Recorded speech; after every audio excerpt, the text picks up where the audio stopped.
Trinidad and Tobago, welcome to another edition of Scoreboard here on ACT, and it's always a pleasure every Tuesday evening between the hours of 8 to 9 where we come to you with something relevant in sport in Trinidad and Tobago. First of all, let me introduce my co-host, Maria. Maria, welcome.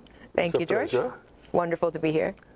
And viewers, tonight we're going to be talking boxing, but before we get into that topic, Maria, I know that there was some breaking news, if you want to call it that, with regards to appointments with the Rugby Federation. Could you enlighten us a bit about what has been taking place? Yes, so our technical directors who were appointed have been meeting and organizing to set up the national programs again, both for women, men, and also for development.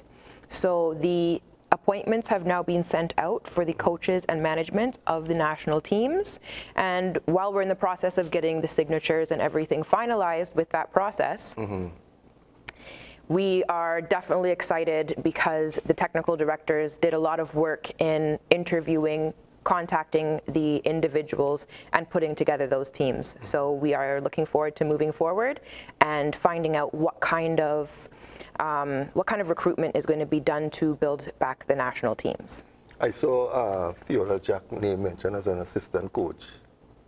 Yes. I think that is a great move to get her in, you know, because I think she's a person that, from the way that she has been caring about herself during the COVID period, I think she's a person that could really, you know, bring a lot to the sport of rugby. Yes, she's definitely been keeping up with her training, motivating others in their training. She's shown great leadership skills. And of course, we are still excited to see what she will continue doing as a national player. Well said, and your AGM is still on for the... Yes, the AGM is still scheduled. It is now on the 20th of April, and it will take place at the police headquarters.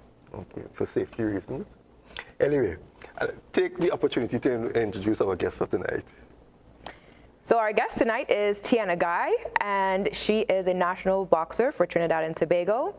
She has had an exciting road thus far and a lot more excitement and great things coming up in the future. So Tiana Guy, thank you for being with us. Thank you both for having me. You are the current division champion, right? Yes, I am. Right. What division that is again? 57 kg featherweight. Right. Okay. Let's talk about how you got involved in the sport of boxing. What made you decide that you want to be a boxer? Actually, since as long as I can remember, I always wanted to be an athlete. I thought the sport would have been football because I really, really, really love football. But in the year 2017, I came across Fine Line Fight Factory. I enrolled, honestly, to lose weight. And then it took me to where I am today. I went national championships. I won gold.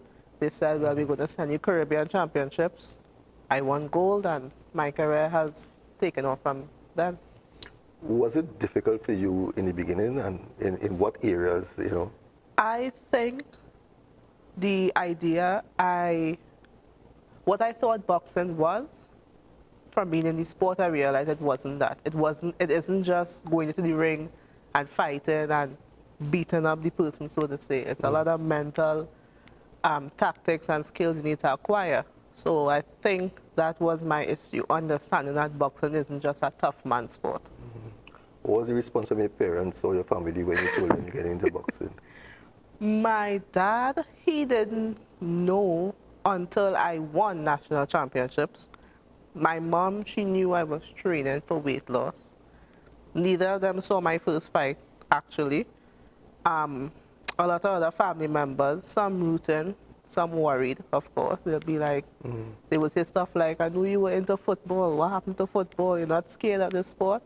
But overall, a positive response. Okay. How long did it take you before you actually were selected on the national team? So I started training, I would say July 2017. We had national championships November 2017, and I won gold, and December I won Caribbean championships. So between July and November. When you look back now at getting into the sport, from football into boxing, any regrets thus far? Any? Any regrets thus far?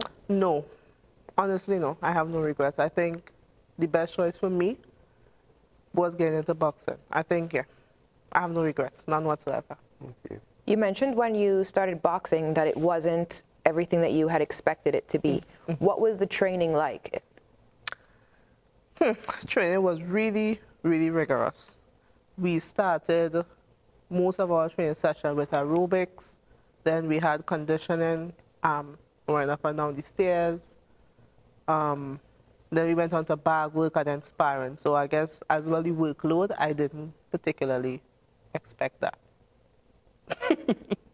How long was it before you were able to spar or fight? How much training was necessary to prepare you for that? So when I came into the gym, one of my close friends had already taught me my stance, how to throw a jab, how to throw a right hand. So I would like to say maybe 2 weeks later, I had my first sparring session. Nice. Now, take me through the journey from that first wearing of the national team, you know, to before COVID restriction, because I know when COVID, you were stranded in the States. Yes, I was. Right, so let's go through that journey from the first national appearance up to that point in time. What are some of your success and what are some of the if I should say, disappointments along the way? This is going to be funny because what I consider to be success is actually what most will consider to be a disappointment, so to say. Right before COVID hit and the Olympic qualifiers got postponed, I went to a tournament in Dominican Republic, and there I fought Argentina. And I lost the fight on a split decision, but I think that fight was my best performance since, with regards to how I approached the fight mentally, the tactics I had, the reaction, the speed. To me, that was my best performance, even though it was a loss. So, yeah, I won other stuff and I medaled and I entered the world ranking, but personally, for me as an athlete, I think that performance was my greatest success in the sport thus far. So when you transfer from club to the national team, was it an intensity in the training? How was that for you compared to in the club? Well, I would say this. The first day, it was nothing like what I expected. The training was really intense. I was accustomed to having training over a longer period of time. And the training at the national team was quick but intense, which rightfully so would match the tournament. Yeah. The way the tournament is structured. The sparring as well was really, really tough, especially more so because the style that I was sparring against, I haven't seen before, so it took me a while to understand and adjust to what they were doing, because I was accustomed to planting your feet, taking small steps. And I remember the first time I worked with Michael moving and leaning and punching in weird angles, and I'm like, this is not textbook though, this is not what I was accustomed to. Unorthodox. Yes, and then you have other fighters like Anthony Joseph as well that have quick reaction speed, pulling back and coming back with punches, something I wasn't accustomed to. So it took me a while to understand the team. Now you train a lot with the guys, right? Because there isn't much, we don't have much female boxers, right? No. Actually, in the days of the Bootrams and the Stephanie Allen and all of those have gone. Now you have a large shoe to fill, because you know, coming on the heels of Latoya Providence and all those girls who represent the Trinidad and Tobago, you are the lone, you know, rider out there now. So is it a lot of pressure on you now to make sure that you live up to that, or you just going out there and do what Tiana wants to do? Yes, there is a lot of pressure, considering the fact that, as you said, I'm the lone female. So when I go to tournaments, however I look or what my performance is what other countries will be like, oh, this is how Trinidad females box. So this is what Trinidad boxing is. Because you're the only one to judge from. Exactly. So that's what makes it a bit nerve-wracking at times. And I think the balance I need to find is wanting to do good, but also doing what Tiana wants to do, because I won't be able to do good unless I do what I can do and what I am capable of. So I think it's finding the balance between those two dynamics. What's like sparring with the guys and them? Because, I mean, I know the punches going to be a little more heavier. Well,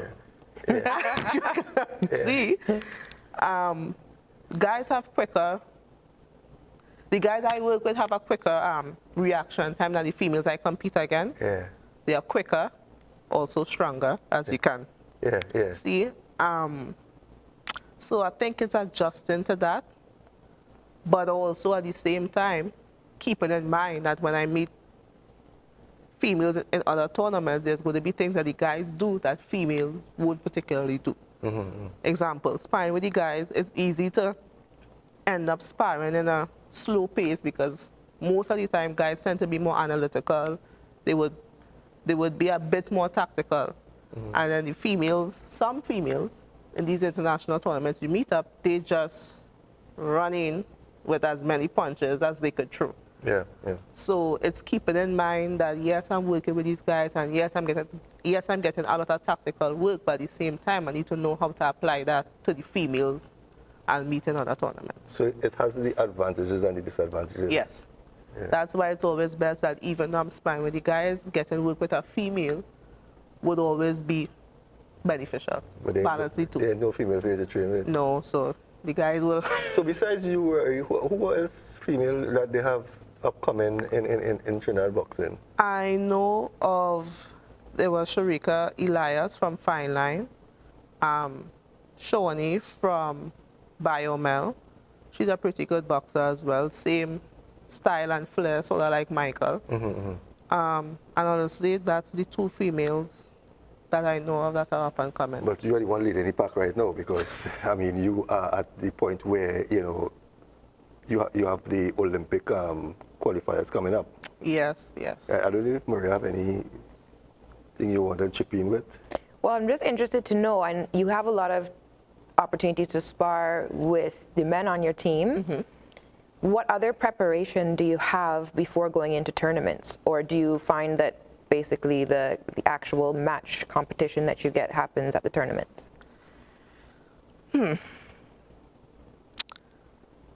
So I think given the circumstances and everything that we have to work with, I think that the preparation is doable. I think that's the word I want to use, is doable. Meaning to say that I don't go to a tournament feeling completely unprepared, but at the same time, when I'm in the tournament, I could tell that I'm seeing stuff or I'm being placed in situations I'm not really accustomed to because of the same male-female dynamic I explained earlier. So I won't say, oh, I'm getting no preparation, or when I go to the match, I'm totally a fish out of water. It's not that. But at the same time, I feel like a little bit better could be done. What would you say are some of the differences between sparring, I mean, besides the intensity and the intent, right, between sparring and actually having a match? The difference, I guess, the expectancy, I guess, knowing that you need to win this fight in order to move on in the tournament or to qualify or whatever, that adds to the atmosphere on both sides. So it feels, I'm trying to find the right word to use, because it's a feeling you have that you can't really put to words. It's sort of like a do or die moment. And in sparring, you're more open to make mistakes, you're more open to try new things. But in a match, you don't want to make no mistakes. You don't want to give up any ground. So you mentioned that you need to win. For those who are not familiar with how a boxing tournament takes place, can you just run through what happens in a boxing tournament? So, to put it very simply, every fight is a finals. There's no fight where you could decide, okay, I'll lose this one, I'll win this one. If I come out on top of the group, we could go on. Yeah. There's none of that. In the tournament, sometimes you may have 6 fights to get a gold medal. If you lose one, you're out of the tournament. And when it comes to the medal placements, you have gold, silver, and you have 2 bronze positions on the podium. So that's it pretty much. Every fight you need to win to advance. And how are fighters matched up for? You have weight divisions. So with amateur boxing, you weigh in the morning of every time you compete. You know, with the pros, you could weigh in once and you fight. Amateurs, you have to make that weight every day you compete, depending on the what's the word to use? Depending on how many boxers there are. Sometimes you will have morning and evening session, sometimes just one session a day. But that's generally how a boxing tournament is structured. And your specific competitor, are you matched up based on your skill, on your... No, we have a randomized draw. Okay. So all the boxers go into a pool and the computer just picks who's fighting who. We have something called a bye.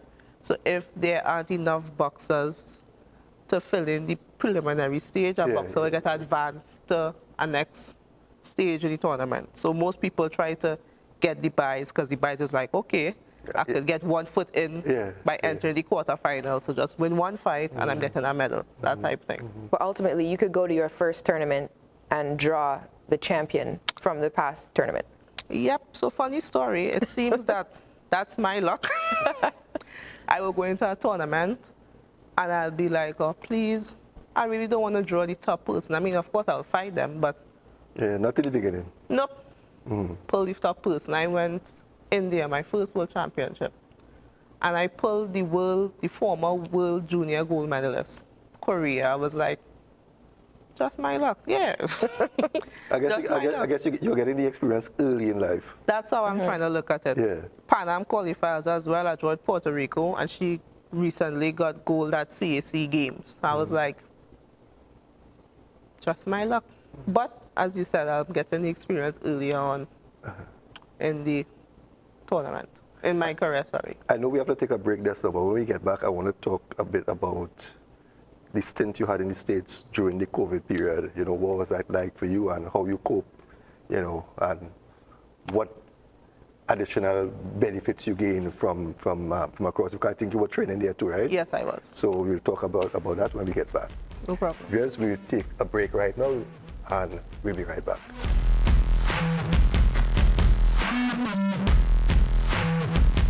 Hi, I'm Tiana Guy, National Featherweight Champion, and you're watching Scoreboard on ACTN.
Welcome back, viewers. Welcome back to Scoreboard on ACTN. We're talking with Trinidad and Tobago female boxing champion, Miss Guy, Tiana.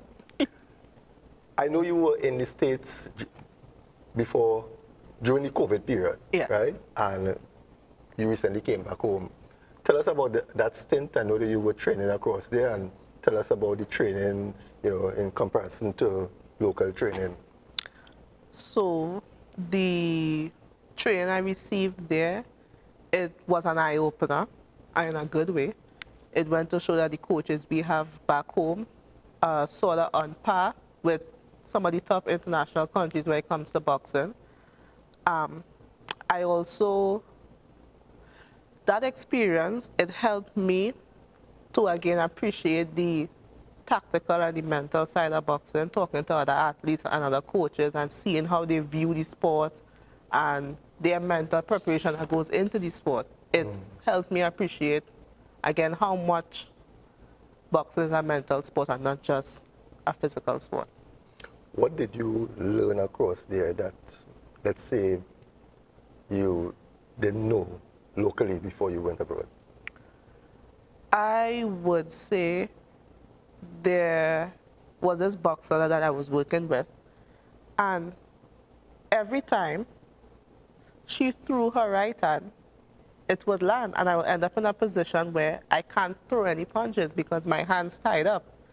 And it's only through her explaining it. She told me before she throws the right hand, she puts her left hand out to prevent me from throwing anything. So it kind of is a safe way for her to throw her right hand.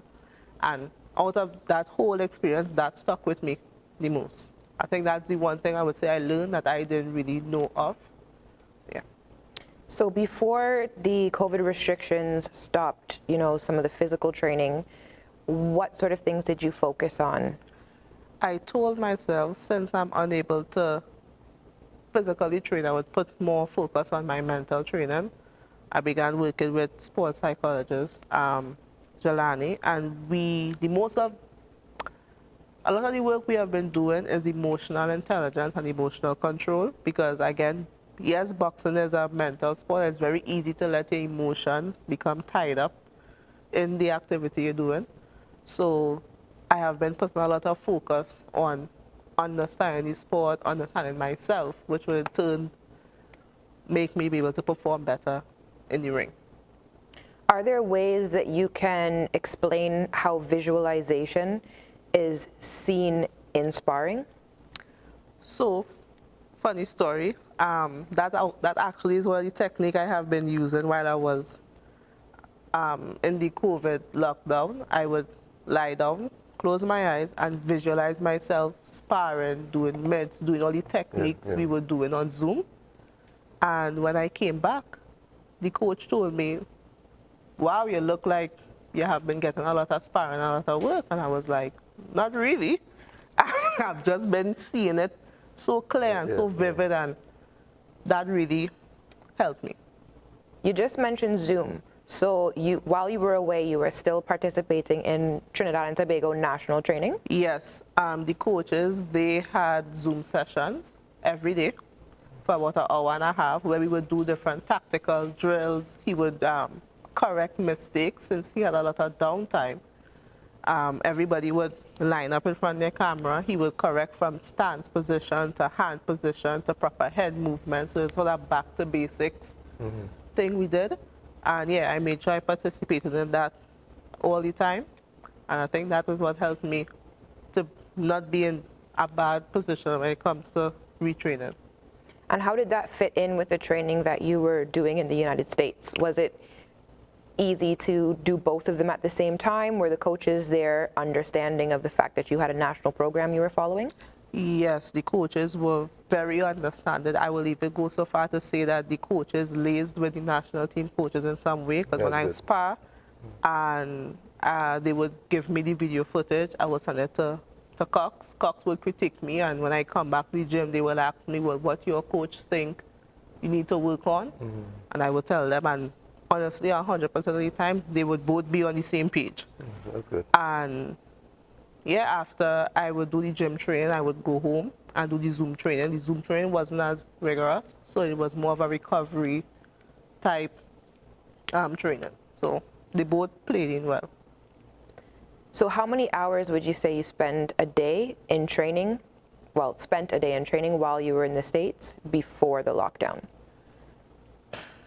I would say About 5 hours. 2 in the morning, maybe running or strength. 2 in the evening, 2, 3 in the evening, and maybe an hour on the Zoom. So 6 hours, about 6 hours. It's a lot of training. When you look at everything that is happening around you, I'm sure that you analyze yourself, your performance, and where you are presently. Where would you say your strengths are and your weaknesses? The area where you feel that much more work is needed to be done to really reach that peak that you're looking at? So the way I am trying to view it is that the difference with me and a lot of the other females in the sport, they have been there for 10 years, 12 years, 15 years. So their style, their mistakes are particularly hard to fix. I am still finding myself in the sport. So you may see me fight this way, let's just say, for example, at Caribbean Championships, but most likely at Olympic qualifiers, I will look like a different fighter. So my strength is the element of surprise. They don't know my style per se, because I myself am still finding my style. The right mix, yeah. But at the same time, that in itself is a weakness, because I'm still finding my style, so I still have a lot to work on. But I think the two sort of play off each other. Well, I guess it depends on how you look at it, will determine if it's a strength or a weakness. They say styles make fighters, right? When you get into the ring, on knowing your opponent's style, how long does it take you before you actually get into your stride when that first round starts? Honestly, I don't think I have ever been in a fight where I didn't know the person's style. Okay. The coaches, they always will find, I don't know how Cox does it, but he will find some fight, some tournament, and before I go into the ring, he will say, she does this, this, this, this is what you need to do when she does that. And maybe within the first 10, 20 seconds, I will sort of wait to see what the other person is doing, and then I will try my best to start implementing the tactical plan. Because you can meet a fighter similar to you and what you were saying just now. All your fights are different. Yep. Right? So you could look at a tape with a fighter fighting one way, and then on the night, it's a completely different. Yep. You know, so you have to you stay back a little bit and try to see and then get it. Yes, and then get it going. So when you in defeat, right? How do you handle it? How do you recover from it? Because in anything you do, defeat is always a disappointment, and some people, you know, harp on it for a long period and they beat up themselves and, you know, things like that. But in boxing, you can't afford to do that because sometimes you have so many fights coming up, right? So you have to pull yourself together. How do you do that? I think what I use to pull myself out of that is you are still learning. You are going to these big tournaments with under 20 fights. So you're still learning. I think that is what I use, as well as the coaches. After they hear me rant and rave and cry and etc., they'll be like, hey, you're still learning. You need to keep going. You can't slow down. You can't lose momentum. You need to keep going and keep working hard, and everything will come together in the right moment. So that's what I use after the rant and the rave. And in your short career, where are some of the countries that you have fought in? St. Lucia, Venezuela, Colombia, Nicaragua, Russia, India. I feel like I'm forgetting some. Guyana. I did an exhibition match for Caribbean Championships in Guyana. I think that's all, So this is a bit of a subjective question, but would you say that it's better to have a difficult time getting into boxing than it is to have a lot of success at the beginning? How do you think that mentally affects a boxer for their long-term career? That actually is a really good question, and I think there is a saying that you need to do your 10,000 hours before you make it, and me being in this situation, I believe in that, because you don't want that you have a lot of success a lot of expectation is being put on you. You haven't really gotten tested yet, and you yourself don't know how you would respond to getting tested, and then you reach the top, and you're not able to hold that position. And everybody's looking at you like, why? Because you were so successful, and then now when it matters most, I would say, you're unable to hold your spot. So I would say it's better for a boxer to go through the struggle and make mistakes and get defeated. It's all a learning process. When they get to the top, they have all the tools necessary, skill-wise and mentally, to be able to hold that position for as long as their career would permit them. So in a region where there isn't a lot of competition in each division, are there bars that have to be met? Like, what are the minimum standards that you require to compete at each level, whether it is, you know, local, national, international, global? Are there measurements, or do you just need to win the fights in your region and in those categories? So it depends. What I would say, it depends on the tournament. You winning Caribbean championships would show that you have a great chance of performing now at the CAC Games and Pan Am Games. If the tournament is a qualifying event tournament like Pan Am Games, you need to fit within the criteria in order to go on to Pan Am Games, similarly with Olympic qualifiers. So it's subjective to the tournament, but the standard we use, with meaning the coaches and the Boxing Association, you need to at least be able to get gold in Caribbean championships to be able to be considered for Pan Am Games and all these other big tournaments. Since, as you rightfully said, there isn't much competition within the Caribbean, it should be at least getting gold. Yeah, at least getting gold to be able to move on. You have been quite successful in your career thus far, right? How do you handle success?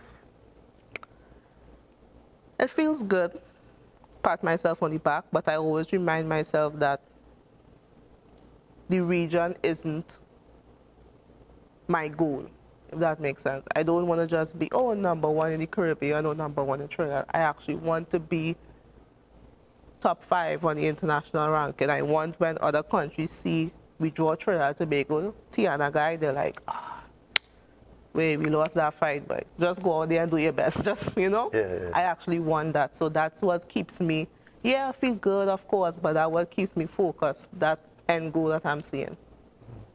You were nominated for the Whitco Awards, right? Whitco Awards or FCB? FCB. FCB. And how was that? How you felt? I felt good. No, I felt really good. It felt that the hours and the time I've put in the gym is being recognized, of course, and it also motivated me to one day win the entire FCB Awards. As I say, it's just motivation to keep going. What's your long-term goal in boxing? I want to first go to the Olympic Games, medal at the Olympic Games, enter the world ranking, and sort of show other female boxers in Trinidad that, yes, we're from a country that isn't that big on boxing, but if you put the time in, you can make it. If you dedicate yourself, you can make it and be just as good as USA and Mexico and and Cuba and these other top boxing countries. How important do you think that, one, representation is for boxers, and two, recognition is for boxers? I think it's very important. I'll start with the recognition, because we have a lot of boxers that work hard, sacrifice, put their all into the sport, and they don't get recognized because they may not win a Pan Am medal, they may not win some big tournament, but at the same time, I think that their hard work and their dedication should at least be recognized, because you don't want to give off the wrong impression that only medals matter, that the other values surrounding sports, surrounding being an athlete, is not important. Yeah. And the representation? Oh, I'm sorry. Representation meaning the way a boxer carry about themselves? It can be how they carry themselves, definitely, but also just being an image or a role model that other people can aspire to be. I think that's, as I said, equally important. I will start with the one I suggested. It's important for any athlete, regardless of any sport, to carry about themselves in a dignified manner, because you are always represented Trinidad and Tobago. You have now become an ambassador of your country, one. And within that, you will have the role of becoming a role model to younger kids and being a motivation to other people. So you need to keep that in mind with how you carry about yourself, because you don't want that people get the wrong idea of you, your sport, and your country, because all those things you carry on your back. So, are there any specific stigmas that you would like to dispel or overcome about women in boxing? A lot of people, honestly, I would say the world has changed a bit, because I have gotten to find out that years ago, male trainers, male coaches would not train females. They would not take them in. And slowly the world has changed with that. And there are still some people that seem to think that women not fit to box. I even heard someone say that they don't think women have the emotional intelligence to be able to control themselves. And I was like, okay. And I would just want to say that women deserve to be in boxing. We have the mental capabilities. We have the ability to develop the skill and be just as good as the men in their own lane, if that makes sense. Mm-hmm. Well, Maria kind of jumped the gun, because I really wanted to find out from you. Women in sports, Mm-hmm. right? Do you all go through a harder time than men to be accepted in whatever sport you're into? Because, you know, we sit back and we criticize, you know, like you said, a woman should be in boxing and a woman shouldn't be in this, you know, this is too physical, this is a man's sport, right?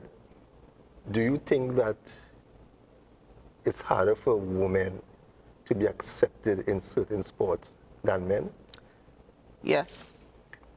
Well, we need to take a break, right? When we come back, we're going to continue with that, and we're going to continue with your preparation to the Olympic qualifier that's coming up shortly. Viewers, we'll be right back after this short break.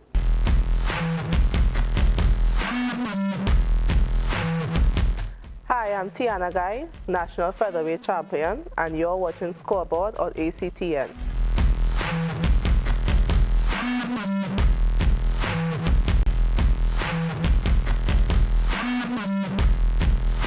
Welcome back, viewers. You're viewing Scoreboard on ICNTT, and if you have missed any part of this program, remember there's a repeat tomorrow at 1 p.m. and also on Saturday.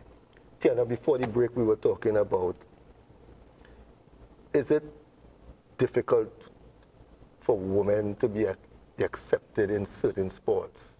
You know, harder for women, easier for men, based on sometimes they say, okay, women are supposed to be boxing and women are supposed to be in this physical sport. Have you encountered things like these? Yes, I have. I would say yes to that question. I think it's not even only boxing. I think martial arts or any contact sports throughout the board is always considered, women are always considered to be too weak, too fragile. You have the issues where men getting paid more than women for the same fights. And I think that with time and the higher powers to be accepting the fact that women are going to partake in the sport, that climate will change. So what would you say about the space that there is for more women to enter a sport in relation to whether part of that resistance is thinking that women will come and take spaces that men are occupying, or that women only have a certain number of spaces and therefore present competition that is not positive? I think it's more women have a certain amount of spaces and it presents competition that isn't positive, as you say, because actually, only recently, women were allotted more weight categories at Olympic tournaments. Okay. Men had about 10 and women only had 3.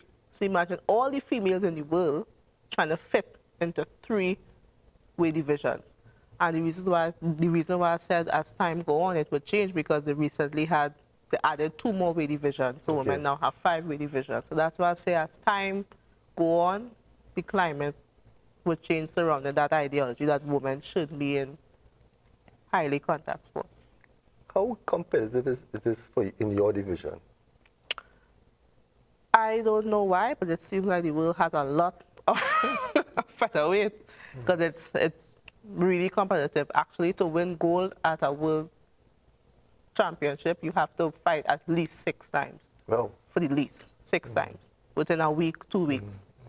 You have the lighter weight divisions where it might be 4 fights to a gold medal, but for my particular weight division, about 6, 7 fights. and that's because of the volume of... Yeah, the Right, volume of boxers. Yep. Right.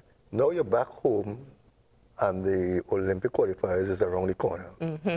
What is your preparation like and how are you feeling right now? Well, I have already sparred twice. Again, evident. But so far it's going good. It has shown me that the work I did in the US mentally in particular is coming together now. I'm understanding the sport a lot more. I'm understanding why I'm doing certain things. I'm not just making a movement just because I think this is what I should be doing. I'm doing it in order to set up certain things. So yeah, it's going really good. I'm excited. What does your day look like for training? Well, I wake up at 3 a.m. because we need to be in Port of Spain for latest 4:30. We would run, do hand pads, technical work. I will head home, rest, eat, recover. Right now, we are not doing any midday session, so I'll just get ready for training at 5 p.m. Maybe sparring, bag work, mitts, whatever the coaches have planned.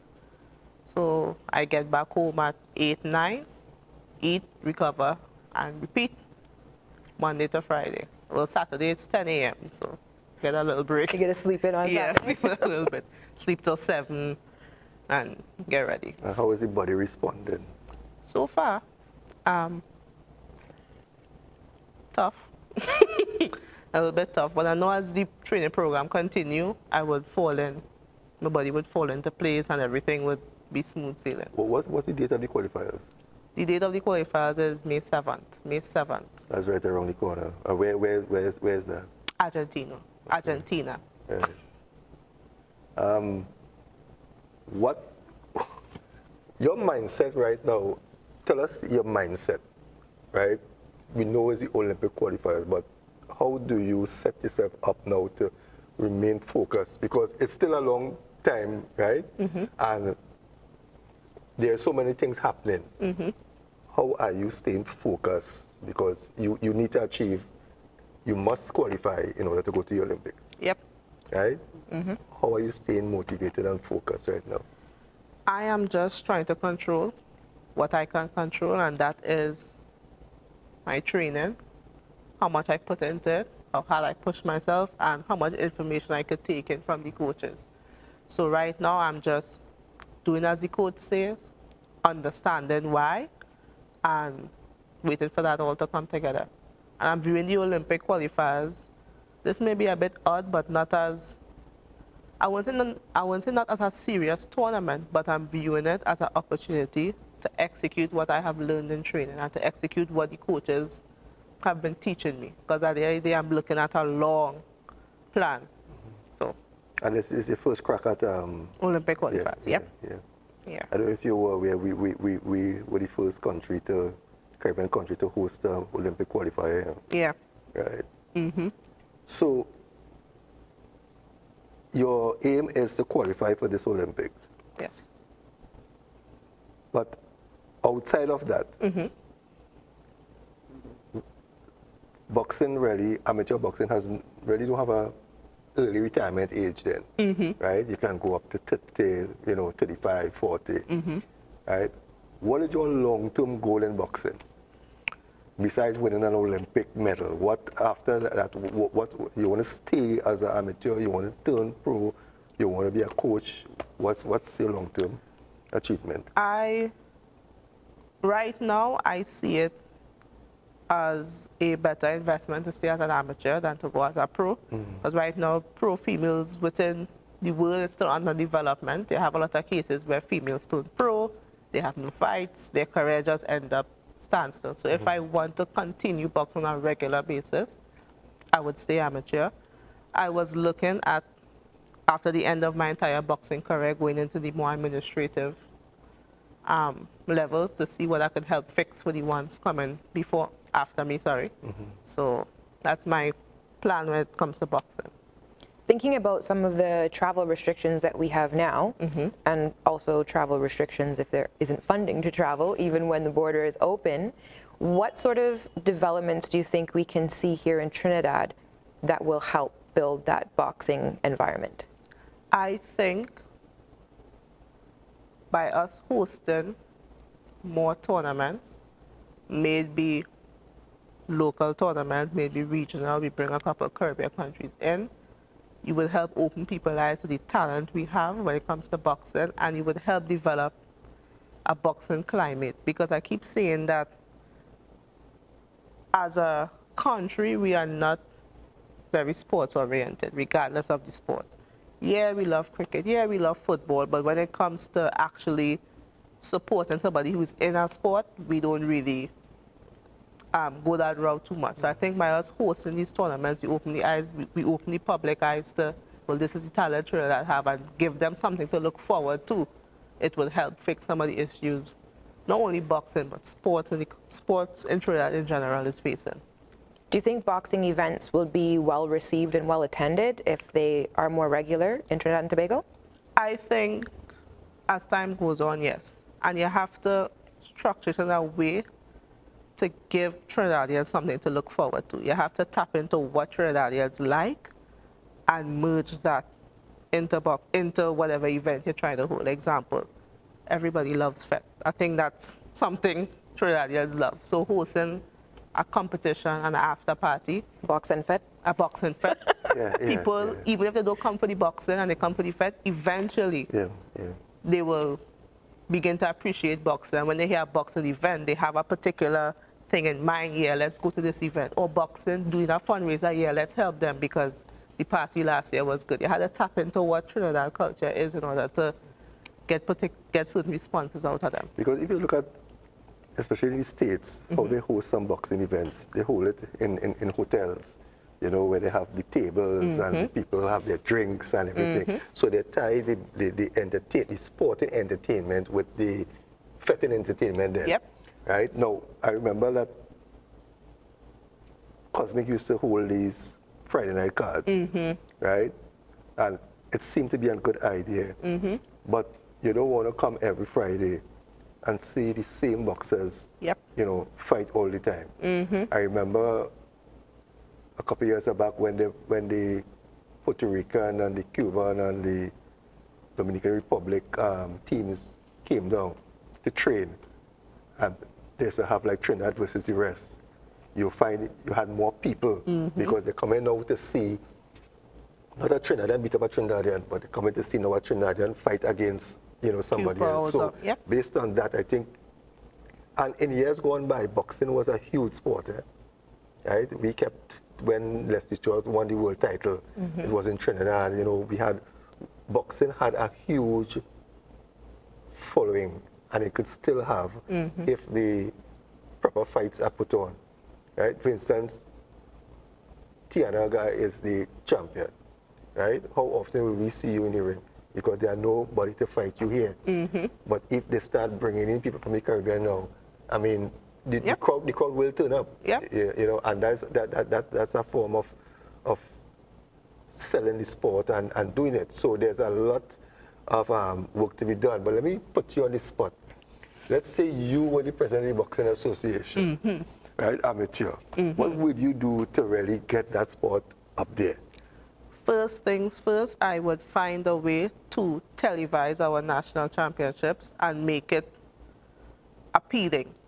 And through that, I would also get sponsors on board, meaning that, so let's say we have national championships, and let's say, I just say Digicel wants a sponsor, make sure that their banners are all over the ring, and we have media people doing interviews, and the backdrop is all the listed sponsors.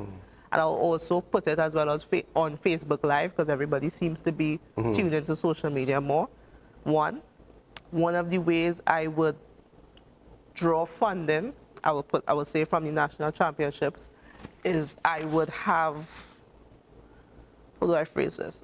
I would have one of the tickets, the ticket requirements to be a jersey. Now I want the jersey to be something that people can wear outside of the national championship, something they could wear to go down the road or make a quick turn. And the jersey needs to highlight amateur boxing in Trinidad. That's one. And then through that and constantly doing that, you do giveaways.